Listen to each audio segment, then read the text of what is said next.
Good morning. This is Pastor Alan Hathaway from the Garrison Church of God and the Riverdale Community Church. Our services today begin at 8:30 at the Riverdale Community Church, and we invite you to come and be a part of that. Also, we have service today at 10:30 in the Garrison Church of God. So those are our two service times, and we are excited about this day and excited about all that God is doing in our lives. And hopefully you're excited about what God is doing in your life. Today I want to talk to you about salvation is a delight. And we're looking at Psalm 89, actually verses 19 through 23. And it's important to understand that Jesus is our Savior, and the delight in knowing Him and being known by Him is what gives us the strength, the courage, and the ability to go forward in our lives. The Romans, as military innovators, were adept at using the concepts of others for their purposes. One of the most important parts of the Roman armor was borrowed from the Celts. The Celts invaded Rome sometime around 390 BC. Their armor was quite superior in many ways to what the Romans were using. The Celts wore a domed helmet with a neck scoop on the back and cheek pieces that attached to the sides. There had been a nose guard attached to the front, like many ancient helmets, but as warfare changed dramatically during that period of time, the nose piece was removed by the Romans and instead was replaced by a visor designed to deflect blows from the face. As this particular helmet continued to develop, the scoop that covered the back of the neck grew larger and larger until it came out way beyond the shoulders. And the reason for that was that swords became more effective, and downward blows with a sword would skip off the helmet and go back on that and slip back away from the body of the soldier. So it was an important part of their armor. The other thing that they added eventually by the time of Julius Caesar were ear guards to protect the ears, because on those helmets the ears were left exposed so that a soldier could hear his commander in the field. Many of the ancient Greek helmets completely enclosed the head, and that's what the Romans had been using prior to this time. But a soldier trapped inside one of those helmets could not see very easily, nor could he hear well what was going around him in the battle. And that was dangerous for the new type of warfare that was developing during the Middle Iron Age. And so the Romans needed a better helmet system. By the time of Christ, they had completely gone to what is now called the imperial style Roman helmet. It was characteristic for almost 200 years of Roman development in the military. It would not have a significant change in structure and shape until the end of the first century, when the Romans faced a new type of warfare threat that required them to make a rather dramatic alteration to the helmet. But those were the major things that affected the Roman world and affected them.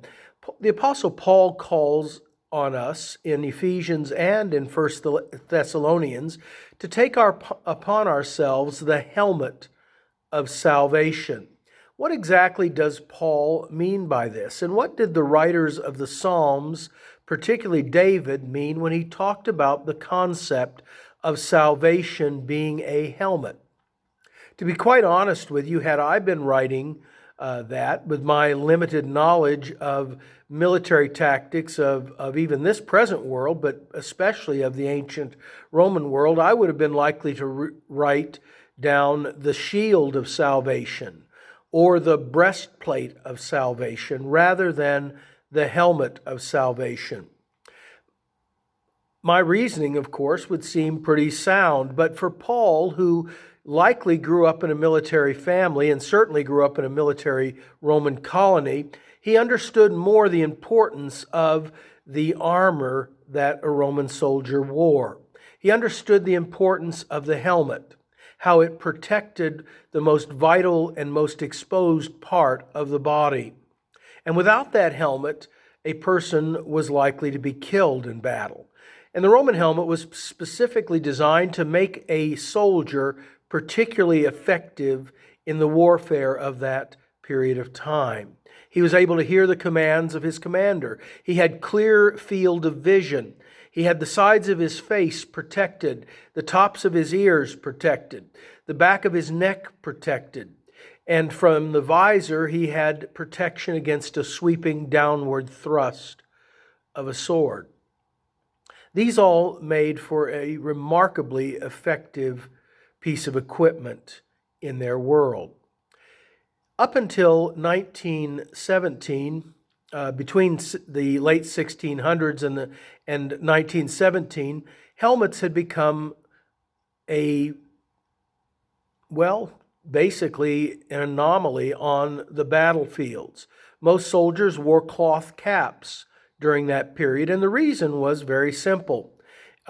You were not likely to receive a head injury during that period of time as much as you were likely to receive a body injury from a bullet. Firearms changed the aspect of warfare in the 1600s. But in 1917, the militaries of almost all the countries discovered that something had changed. Now, modern warfare required moving very rapidly.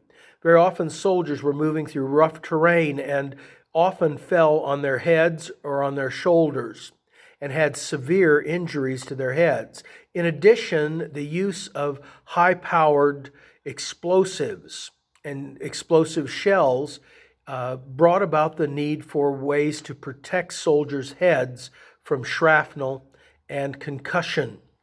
So again, the helmet reappeared in the modern warfare.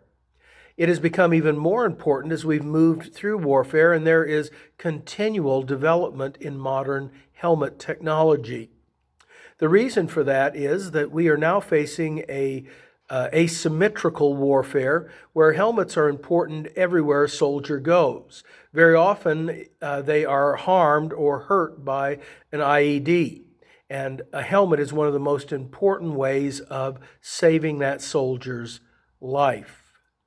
So when Paul talks about the helmet of salvation, he is very clearly understanding the realities of the military world in which he lived. Helmets were extremely important. They were important to the salvation and the life of the soldier. Salvation is important to us.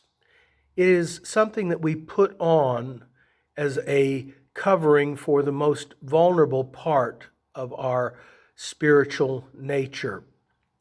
As Christians, we walk through the world with all kinds of struggles. The man Ethan grew up during a time when David was king. David was his hero. David had been the man he probably knew in his teen years. He may have even been old enough to remember Saul as king.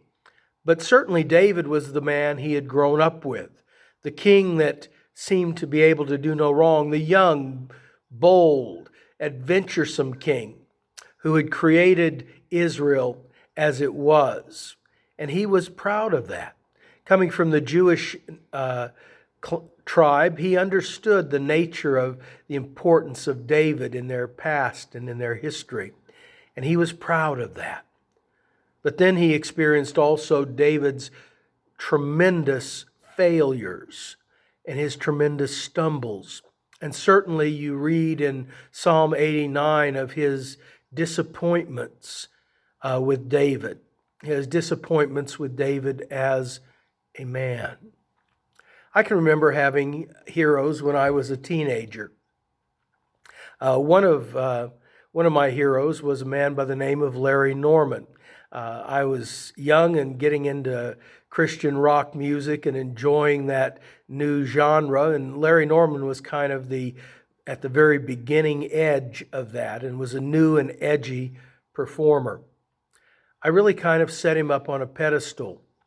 In my mid-20s, however, I drifted away from my liking of his music, primarily because, he had gone off kind of the deep end in some religious theology and ideas, and I became less interested in that.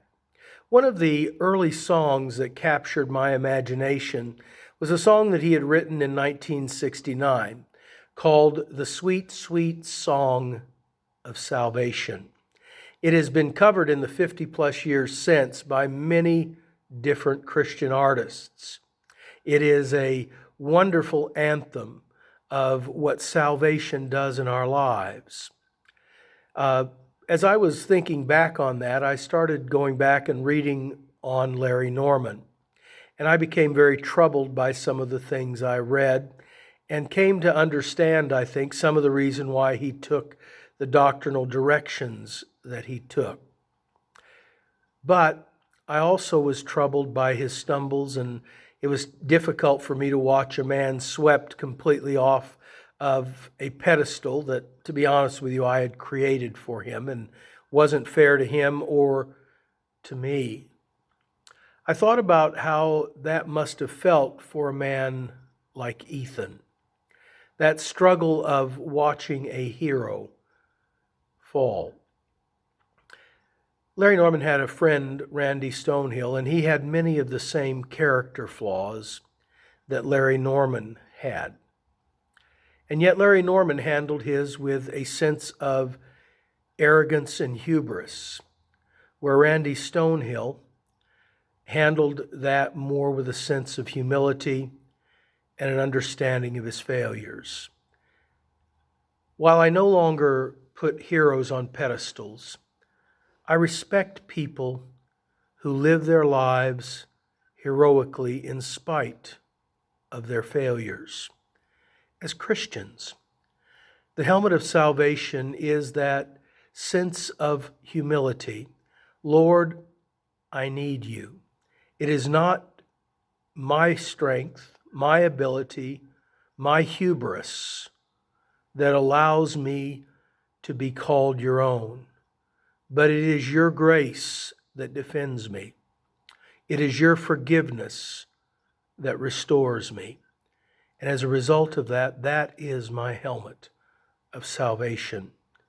It gives me the ability to walk humbly and yet confidently through this world, not as a hero, but as a Christian doing heroic things.